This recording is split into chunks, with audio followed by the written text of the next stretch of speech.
I want to start this by saying that I am a complete skeptic, or at least I was. I've never believed in ghosts, Ouija boards, or any of that paranormal nonsense people post about on Reddit. I'm a software engineer, a guy who deals in logic and hard data. But what happened to me in the autumn of 2019 defies every bit of logic I have left, and quite honestly, talking about it still makes my hands shake. It was late September when I moved into a rental property in a small, quiet town called Oakhaven, just outside of Burlington, Vermont. I had just gone through a pretty rough breakup and needed a change of scenery, somewhere isolated where I could work remotely and clear my head. The house was a 2-story Victorian build, definitely older, probably built in the early 1900s.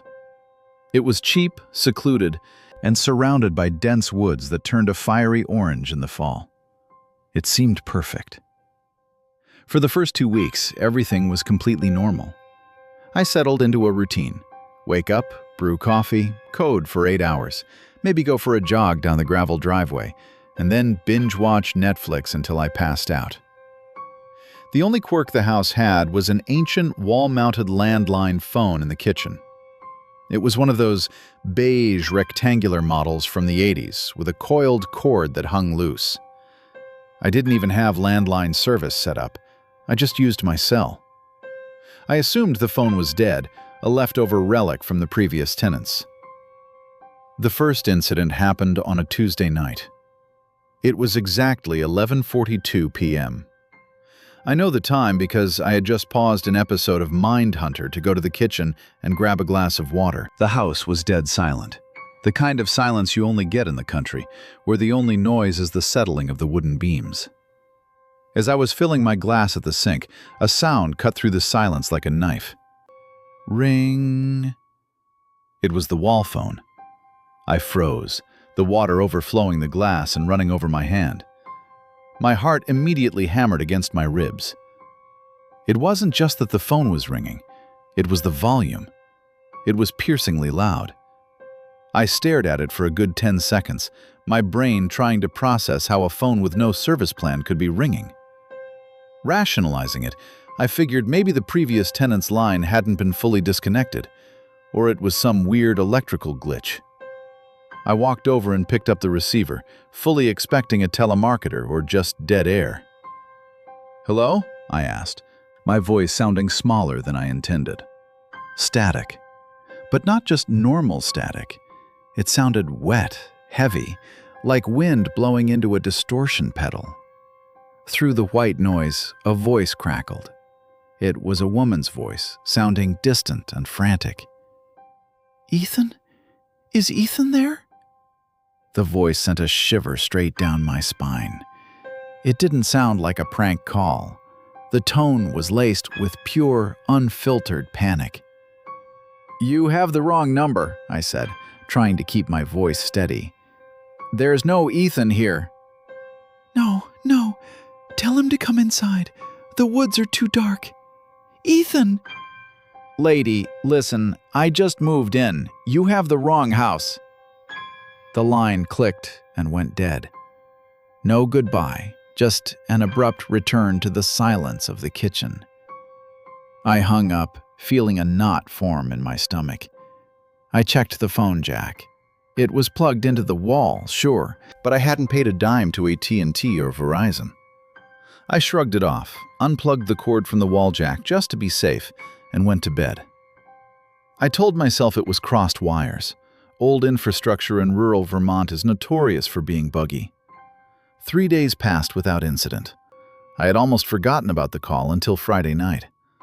A thunderstorm had rolled in around 8 p.m., shaking the old window panes in their frames.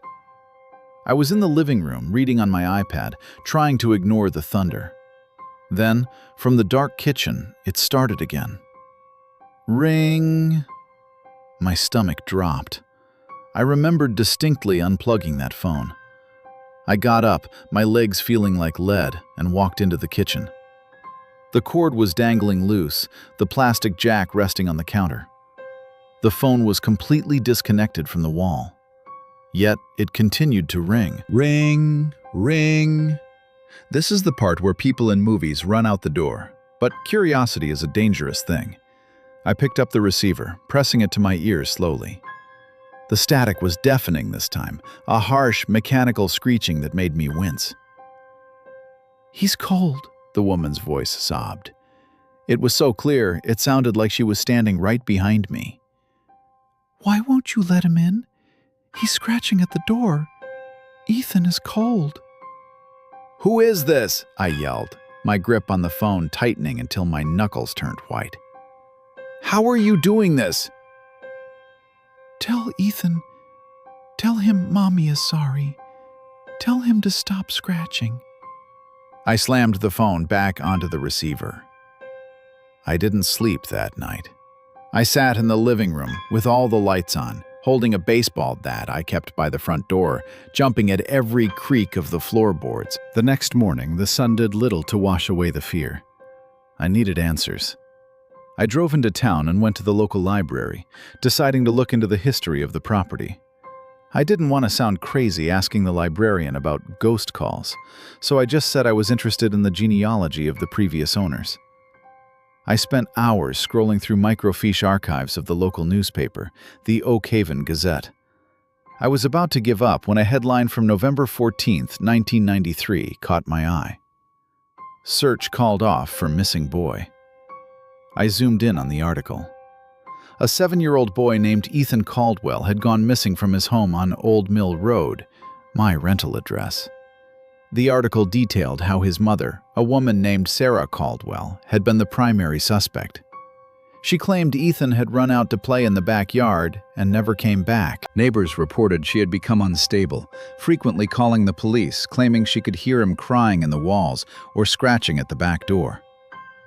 Sarah Caldwell committed suicide in the house 3 months after the disappearance. The boy's body was never found. A chill washed over me that had nothing to do with the library's air conditioning. The woman on the phone, it was Sarah. She was reliving the trauma of losing her son over and over again. I drove back to the house with a heavy feeling in my chest. I intended to pack a bag and stay at a motel, but I needed to get my laptop and hard drives first. When I pulled into the driveway, the sun was setting, casting long, distorted shadows against the side of the house. As I walked up the porch steps, I noticed something I hadn't paid attention to before. The house had a wraparound porch with wooden lattice skirting underneath. Near the back of the house, right under the kitchen window where the phone hung, the lattice was broken. A dark, gaping hole led into the crawl space beneath the porch. I don't know why, maybe it was a gut feeling, but I felt drawn to it. I pulled my phone out and turned on the flashlight. I crouched down and shone the beam into the darkness under the porch. The air smelled of wet earth and decay. The beam cut through the dust, illuminating old paint cans, broken flower pots, and piles of dry leaves. Then, the light landed on something in the far corner, right against the foundation of the house. It was a small mound of dirt. It didn't look natural. It was packed down, but distinct. Sticking out of the dirt was a piece of weathered wood, like a makeshift cross, but it had fallen over. I crawled in, ignoring the claustrophobia tightening my throat. I reached the mound and brushed away the dead leaves. There was something hard buried just beneath the surface. I dug with my hands, my breath coming in short, panicked gasps. It was a plastic lunchbox. A vintage Teenage Mutant Ninja Turtles lunchbox, rusted and cracked. I opened it. Inside wasn't food, but a collection of small, jagged rocks and a piece of paper sealed in a Ziploc bag. The paper was yellowed, but the crayon writing was legible. "I am hiding from Mommy. She gets mad when I make noise." Under the note, buried deeper in the dirt, I saw the fabric of a small striped t-shirt. I scrambled backward, hitting my head on a floor joist, and crab-walked out of that crawl space faster than I've ever moved in my life. I didn't pack a bag. I didn't grab my laptop. I got in my car and peeled out of the driveway, gravel spraying everywhere. I called the police from a gas station 5 miles down the road. I told them I found evidence regarding an old case under the porch. I didn't mention the phone calls. I didn't mention the voice. 2 days later, the authorities confirmed human remains were found under the porch of the rental property. They belonged to Ethan Caldwell. The working theory changed. He hadn't run away. He had been hiding from his mother, likely abusive, and had succumbed to the elements or an accident while hiding in the crawlspace, right under the kitchen where she spent her days waiting for him. I terminated my lease immediately. The landlord was furious, but I didn't care. I'm living in a city apartment now, on the 4th floor. I don't have a landline, but sometimes, late at night, when the street noise dies down, I get a phantom sensation. I hear a faint, high-pitched ringing in my ears. And last night, I got a voicemail on my cell phone. No number listed. I haven't listened to it yet. I'm too afraid that if I press play, I won't hear a scammer or a wrong number. I'm afraid I'll hear static. And through that static, I'm terrified I'll hear a child's voice whispering that he's finally stopped hiding. Some mysteries are solved, but the feeling of being watched never really goes away.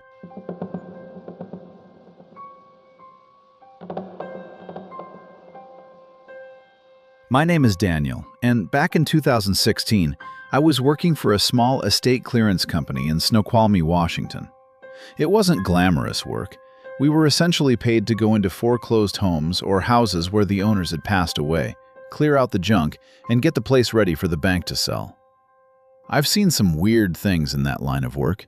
Hoarder nests, dead pets, walls covered in strange writing. But nothing ever made me quit.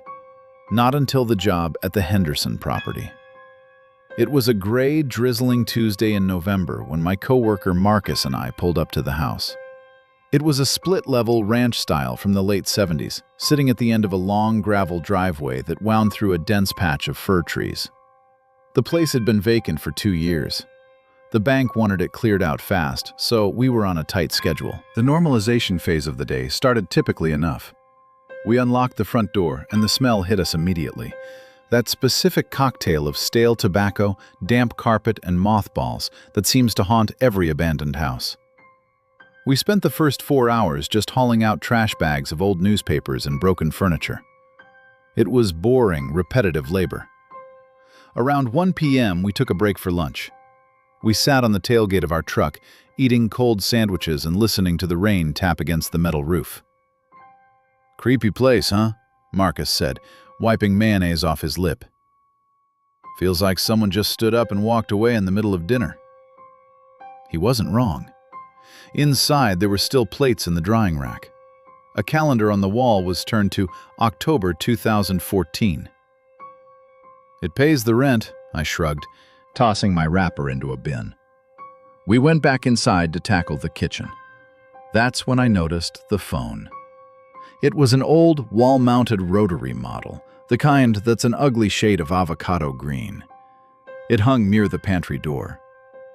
Out of idle curiosity, and maybe just boredom, I picked up the receiver and held it to my ear. Dead silence. Not even a hum. "Checking for a dial tone?" Marcus laughed, carrying a box of old Tupperware past me. "Dude, the utility box outside is gutted. I saw it when we parked. The copper wires are literally snipped. Junkies probably stole them years ago." "Just checking," I muttered, hanging it back up. The receiver clicked into the cradle with a satisfying, heavy plastic thud. We continued working. By 4:30 p.m., the light was fading fast. The heavy cloud cover made it feel like night already. The house had no electricity, so we were working by the light of our heavy-duty camping lanterns, which cast long, dancing shadows against the wood-paneled walls. I was in the living room, taping up a box of books, when I heard it. Ring. It was a sharp, mechanical sound, a physical bell being struck by a metal hammer. I froze. My hands hovered over the packing tape. The sound was incredibly loud in the empty, silent house. Ring. "Daniel?" Marcus's voice came from the hallway. "Is that your cell?" "No," I said, my voice tight. My ringtone is a generic digital chirp. That sounds like a real bell. We both walked into the kitchen, our flashlight beams cutting through the dust motes dancing in the air. We stared at the avocado green phone on the wall. It sat there, silent and inanimate. "I'm telling you, the lines are cut," Marcus said, though he sounded less sure than he had at lunch. "It's probably just, I don't know, residual electricity in the capacitors? Sometimes old electronics discharge." "It rang twice, Marcus. That's not a discharge." "Look," he said, walking over to it. He grabbed the receiver and held it up. "See? Nothing." He slammed it back onto the cradle. We tried to laugh it off, attributing it to the stress of the job, or maybe a prank by some local kids who had messed with the wiring, even though that made zero electrical sense. We decided to finish the kitchen and get out of there. 10 minutes later, I was sweeping near the back door. The only sound was the swish, swish of my broom and the rain intensifying on the roof. Ring! This time, the sound didn't stop. Ring! Ring! Ring!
"Answer it," Marcus said, his voice barely audible over the ringing. "What? No, let's just leave." "Daniel, answer it. Maybe it stops. It's making my head pound." I don't know why I did it.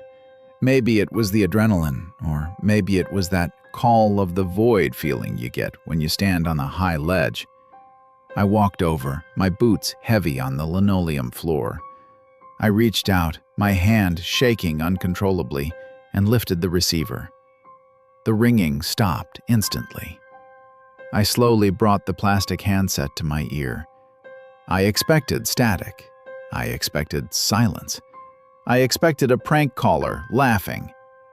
What I heard was the sound of rain. It sounded exactly like the rain hitting the roof right now, but tinny, like it was coming through a microphone. And then, underneath the sound of the rain, I heard heavy, wet breathing. It was close to the receiver, too close. "Don't let them in." The voice was a rasp, a male voice, strained and terrified. I felt the blood drain from my face. "Who is this?" "I hit the key under the loose brick, but they found it." The voice wheezed, followed by a sound that I can only describe as a wet cough. "They are coming up the driveway. Daniel, they are coming up the driveway." My heart stopped. He said my name. I dropped the phone. It swung on its coiled cord, hitting the wall with a dull clatter. "What?" Marcus asked, backing away toward the front door. "What did they say?" "He said my name," I stammered, grabbing my lantern. "He said they are coming up the driveway." Marcus didn't ask questions. He grabbed his keys and we bolted. We left the tools, the boxes, everything. We ran out the front door and into the rain. As we sprinted toward the truck, I looked down the long gravel driveway. It was pitch black, the trees forming a tumble of darkness. There were no headlights, no cars, nothing but the wind and the rain. We peeled out of there, the tires spinning in the mud before gripping the gravel. We didn't speak for the first 20 minutes of the drive. The next day, I quit. I told my boss I couldn't handle the commute, made up some excuse. I never went back to the Henderson property. But I did do something I probably shouldn't have. I went to the library archives a week later. I looked up the history of the house. The previous owner, a man named Arthur Henderson, hadn't died of natural causes. In October 2014, he was the victim of a home invasion. The police report stated that the perpetrators had cut the phone lines and the power before entering. Mr. Henderson had been found in the kitchen, right next to the wall phone. The report noted that he had been beaten severely and left to die. The coroner estimated he lived for 2 hours after the attack, alone, in the dark, in a house with no way to call for help. But that's not the part that keeps me up at night. The police report mentioned a specific detail about the crime scene. It said that despite the phone lines being severed on the outside of the house, the receiver in the kitchen was found off the hook, dangling by its cord.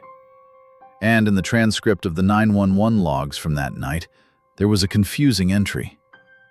At 4:47 p.m., the exact time I picked up the phone 2 years later, dispatch received a call from the Henderson residence. The call lasted 12 seconds. The operator noted that there was no voice on the line, only the sound of static and what sounded like 2 men talking in the background. The operator transcribed one sentence she thought she heard through the static before the line went dead for good. "It sounds like a real bell." That was what I had said to Marcus before I picked up the phone. I don't know if I spoke to a ghost, or if time just doesn't work the way we think it does in places where bad things happen. But I know one thing for sure. I don't own a landline anymore. And if I'm ever at a friend's house and their old wall phone starts ringing, I'm the first one out the door.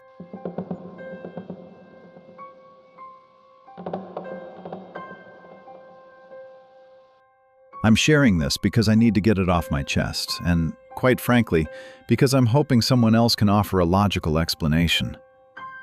I've gone over the timeline 1,000 times. I've checked phone records. I've spoken to the police. None of it adds up. I'm a 28-year-old actuary living in Chicago. My job is literally to calculate risk and probability, but the probability of what happened to me last winter is 0. It shouldn't have happened, but it did. It was late January 2023. I was pulling an all-nighter for a project due the next morning. My apartment was dead silent, the only light coming from the dual monitors on my desk and the orange glow of the street lamps filtering through the blinds. It was that specific time of night, around 4 a.m., where the world feels empty, like you're the only person left awake on Earth. My phone was sitting face up on the desk, next to a half-empty can of Red Bull. At exactly 4:12 a.m., the screen lit up. The sudden brightness in the dark room made me jump. I looked over, expecting a spam call or maybe a drunk text from a friend, but the name scrolling across the screen made my stomach drop. Grandpa Arthur, landline. My grandfather, Arthur, lived alone in a cabin up in Eagle River, Wisconsin. He was 82, a retired Marine and tough as nails, but he was also respectful of boundaries. He would never call at 4 a.m. unless someone was dead or the house was burning down. I snatched the phone up, my heart immediately hammering against my ribs. I slid the bar to answer. "Grandpa?" I said, my voice cracking slightly from disuse. "Grandpa, are you okay?" There was no answer. The line wasn't dead, though. I could hear atmosphere. It sounded like a hollow, open space. There was a low, static hum, like the sound of wind blowing against a microphone, or maybe a drafty room. "Grandpa, talk to me. What's wrong?" I pressed the phone harder against my ear, straining to hear anything. Then I heard shuffling. It sounded like heavy boots dragging across wooden floorboards. Scuff, scuff, scuff. "Who left the door open?" It was Arthur's voice. But it didn't sound like him. It sounded distant, confused, and terrified.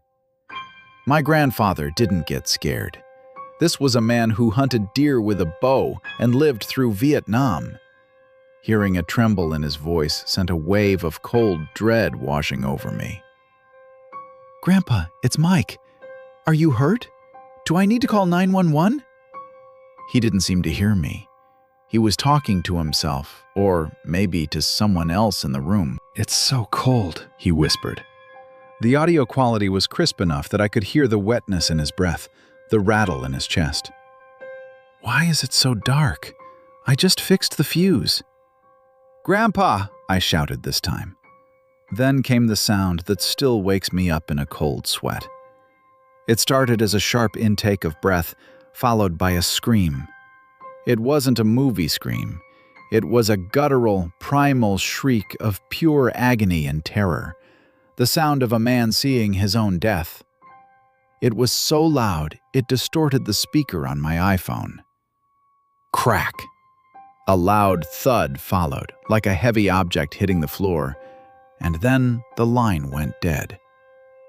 I sat there, frozen, for about 3 seconds, my brain unable to process the horror of that sound.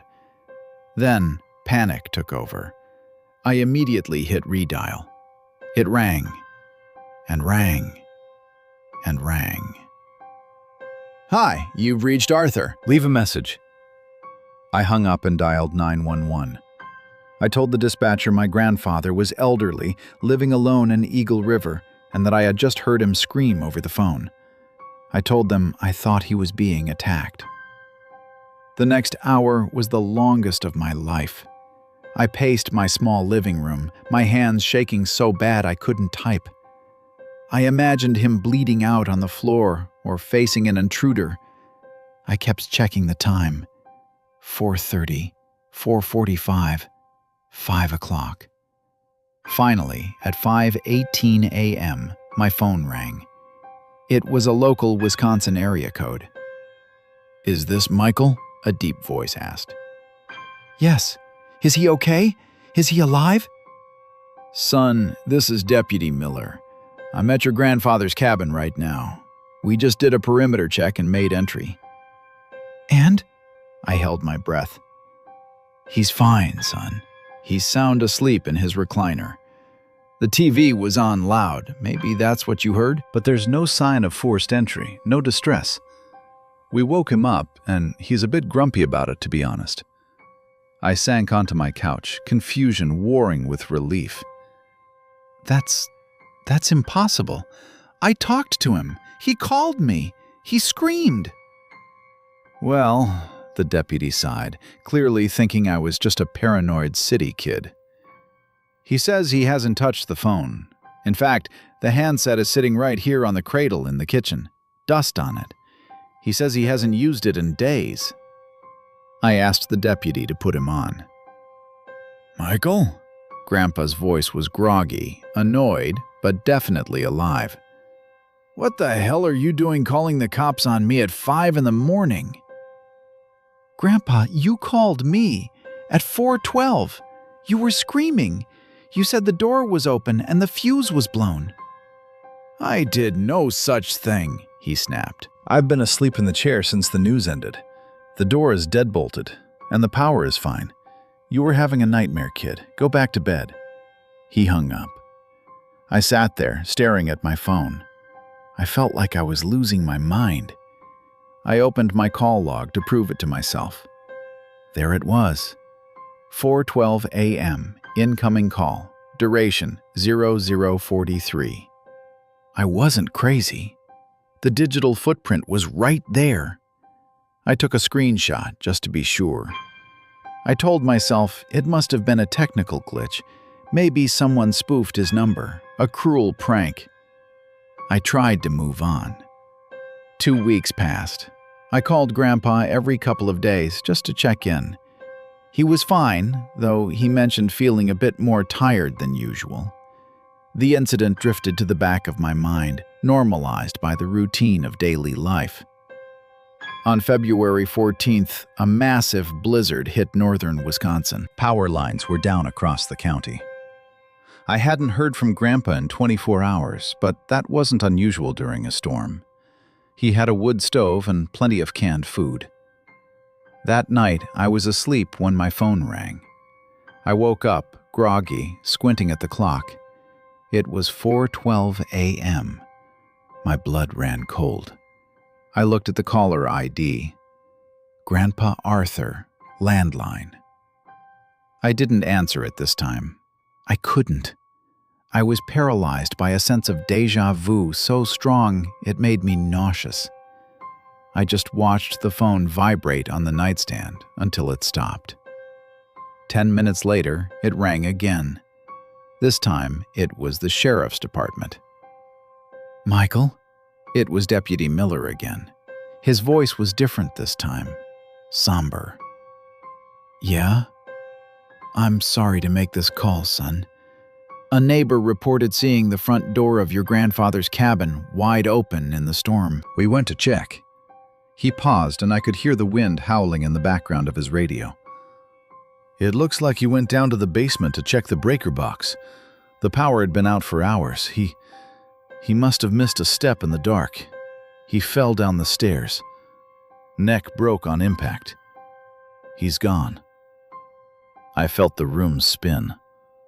When? I asked. When did it happen? Hard to say for sure, Miller said.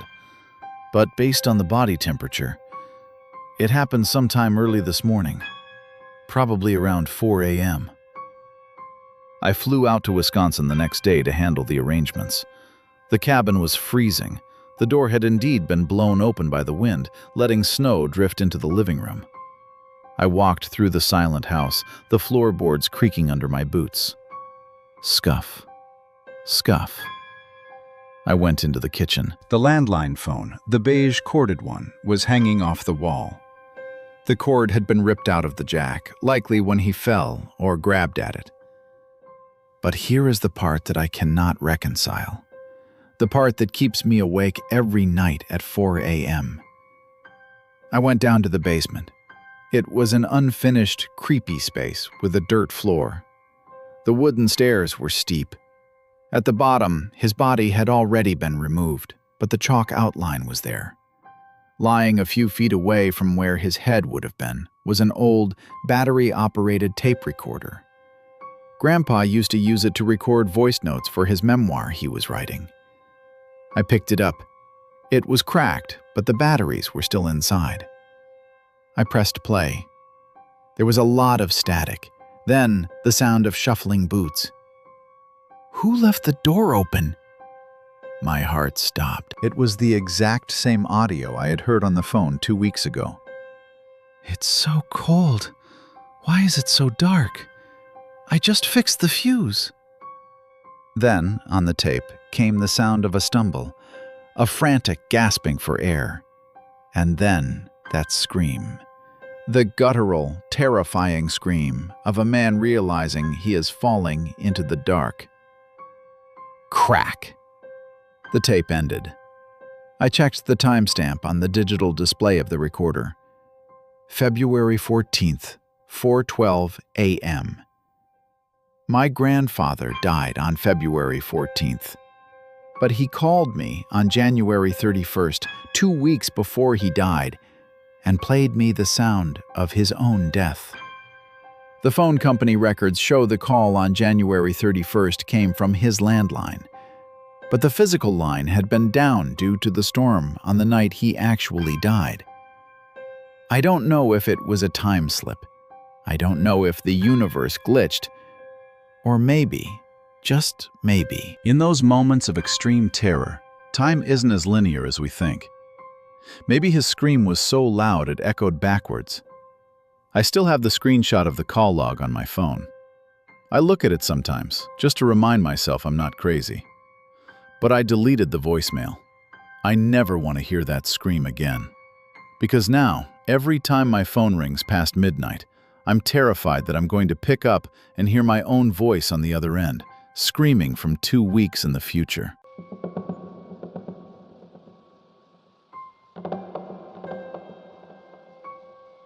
My name is Alex, and I've always been the kind of person who needs to see things to believe them.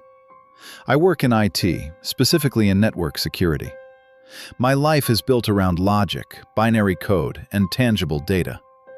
I don't believe in ghosts, and I certainly didn't believe in signs from the afterlife. That was until October of 2019, when my aunt, Sarah, disappeared. Aunt Sarah was the free spirit of the family. She lived alone in a sprawling cedar-shingled A-frame house on the coast of Cannon Beach, Oregon. It was isolated, surrounded by thick pine forests on 3 sides and the churning Pacific Ocean on the 4th. She was a landscape painter, the kind of person who would turn off her phone for weeks to connect with the muse.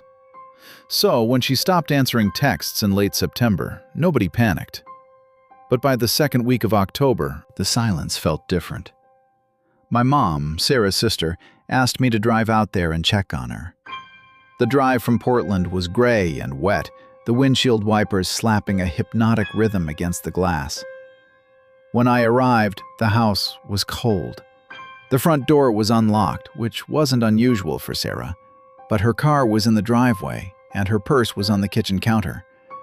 Her phone, an old iPhone 6 with a cracked screen, was sitting on the charger. She was just gone.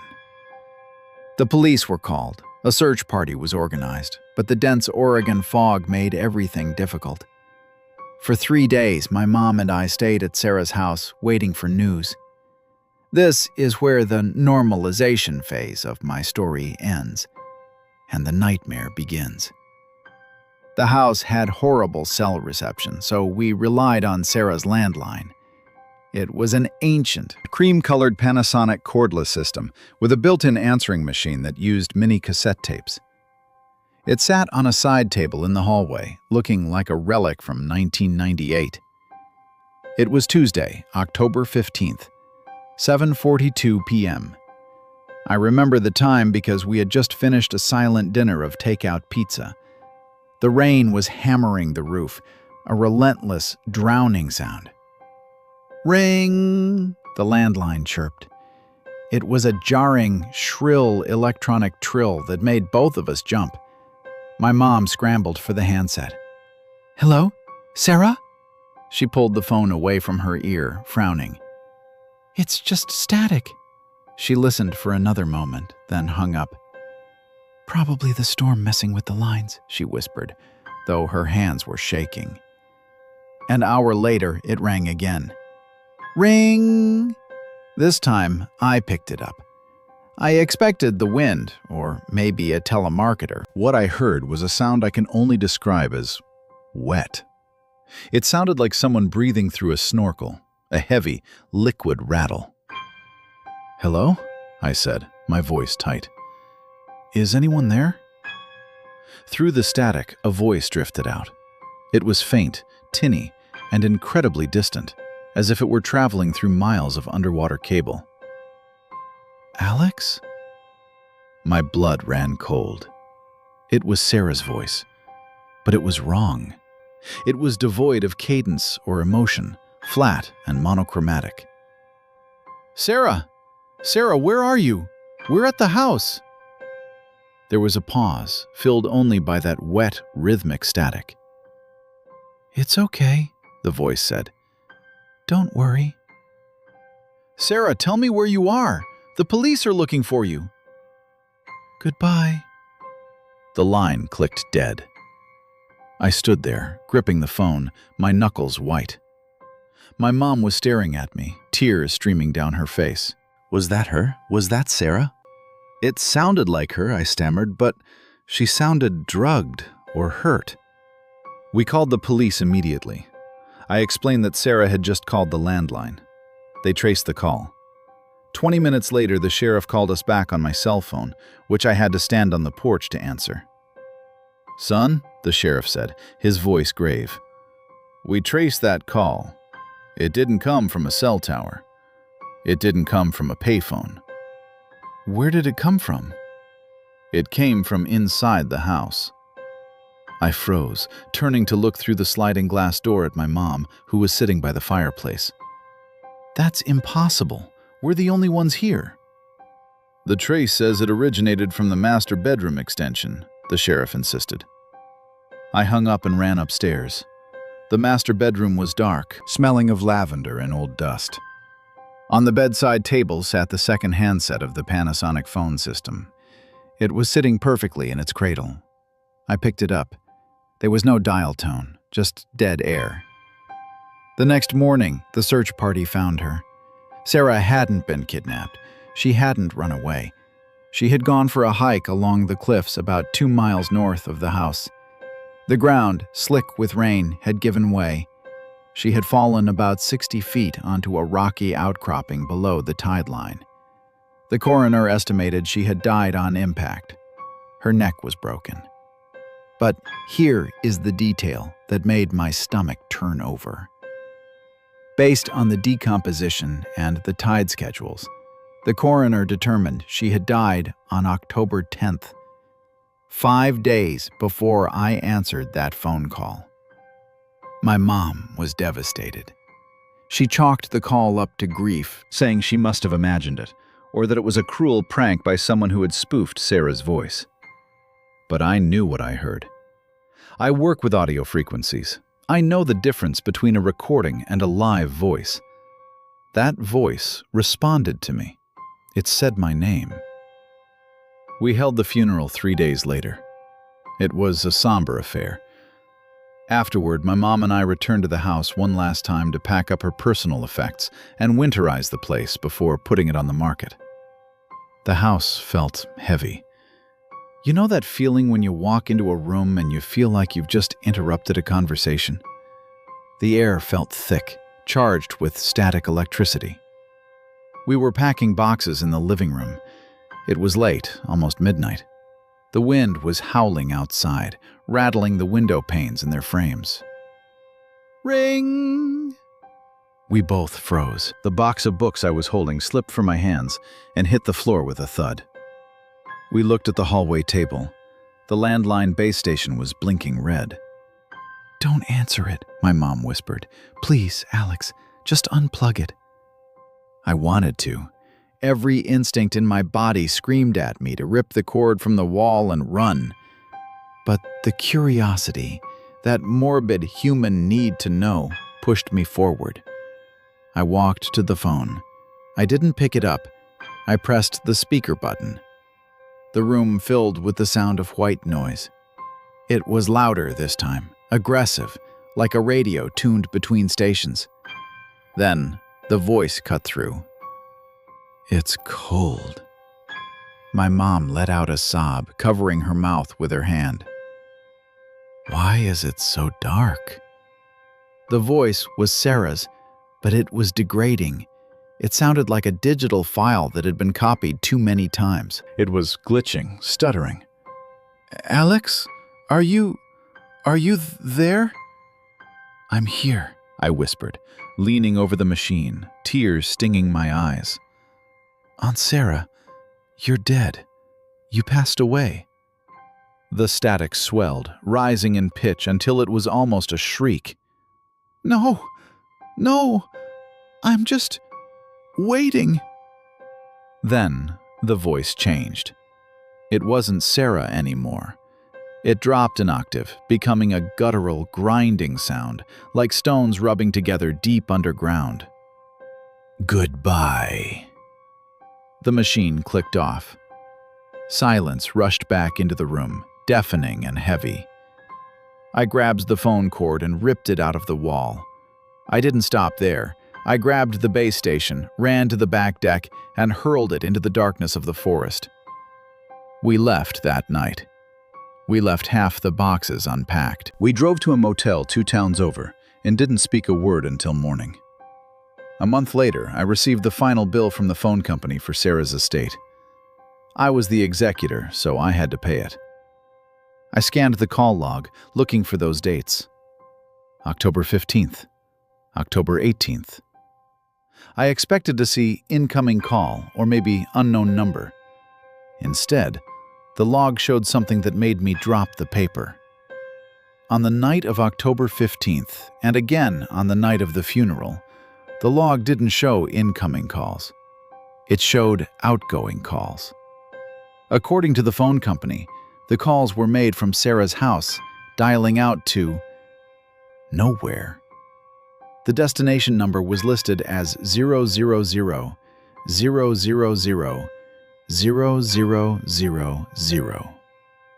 But the most terrifying detail was the duration. The call on the night of the funeral, the one where she said goodbye, the phone company record says that call lasted for 6 hours. We had unplugged the phone and thrown it into the woods after 30 seconds.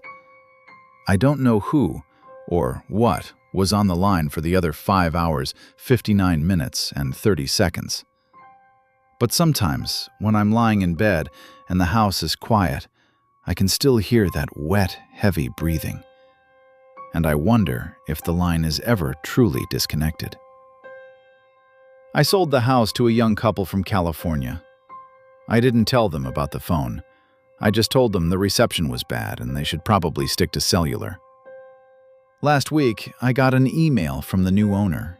He was asking about the electrical wiring. He said the lights flicker sometimes, and he asked if I knew anything about the old answering machine tapes he found in the basement.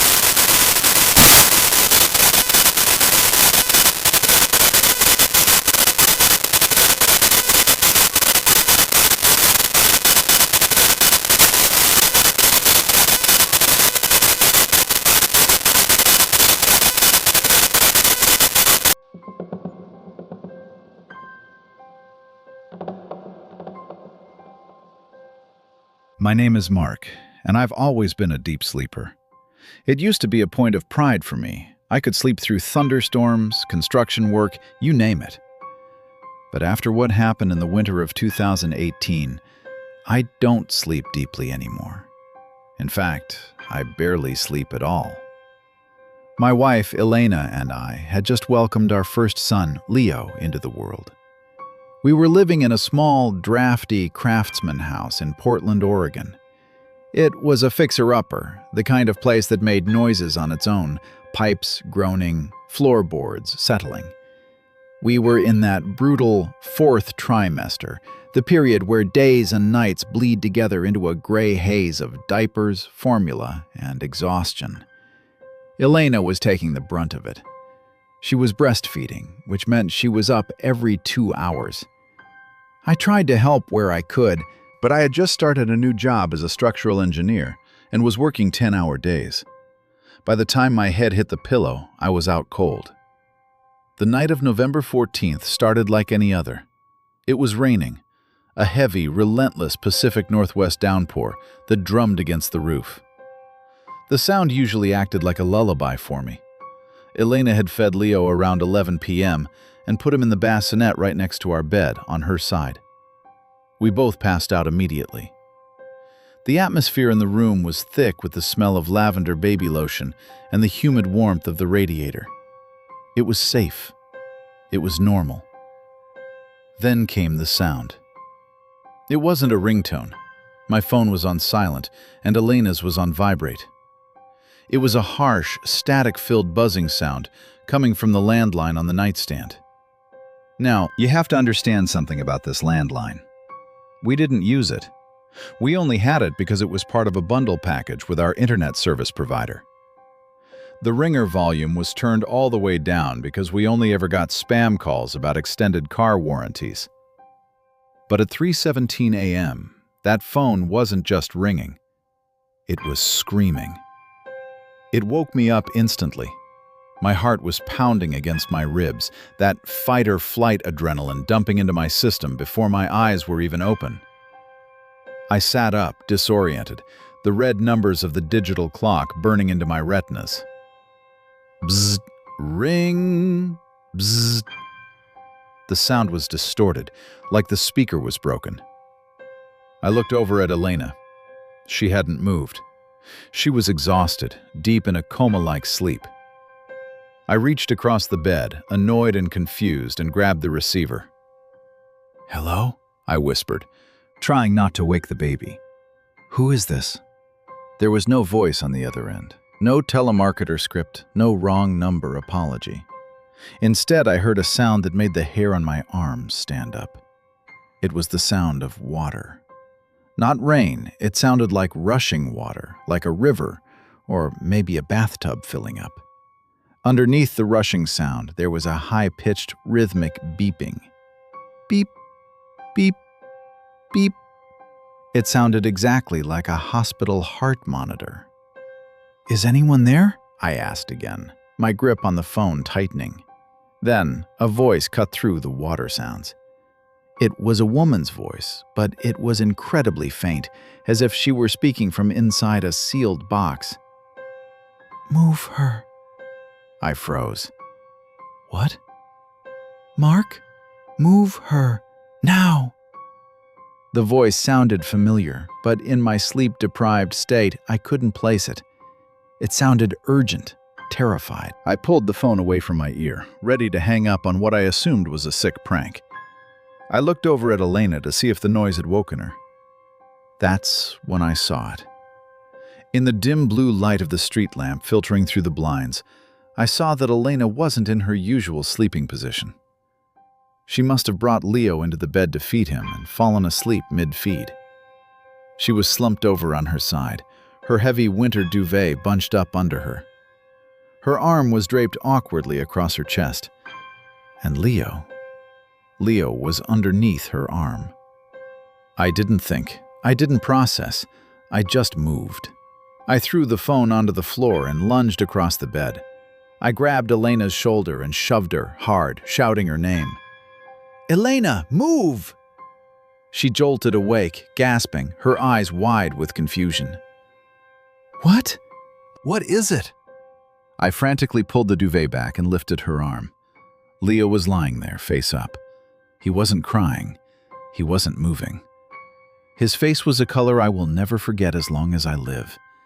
It wasn't just pale. It was a dark, bruised shade of purple. His tiny lips were blue. "Oh my God!" Elena screamed, a sound of pure maternal horror. I grabbed Leo. He was limp, like a rag doll. I placed him on the mattress and immediately started doing the infant CPR steps we had learned in our prenatal class. 2 fingers on the chest, gentle compressions. 1, 2, 3. "Come on, Leo." "He's not breathing!" Elena was sobbing, scrambling for her cell phone to call 911. 1, 2, 3. I tilted his head back slightly, covered his nose and mouth with my mouth, and gave a small puff of air. Nothing. His chest didn't rise. "Come on, buddy, please," I begged, my own voice breaking. Tears were blurring my vision. The room felt incredibly cold, like the temperature had dropped 20 degrees in seconds. I did another round of compressions, harder this time. Panic was setting in, that cold, icy grip that squeezes your heart when you realize you might be watching your child die. Then, a sound. A wet, jagged gasp.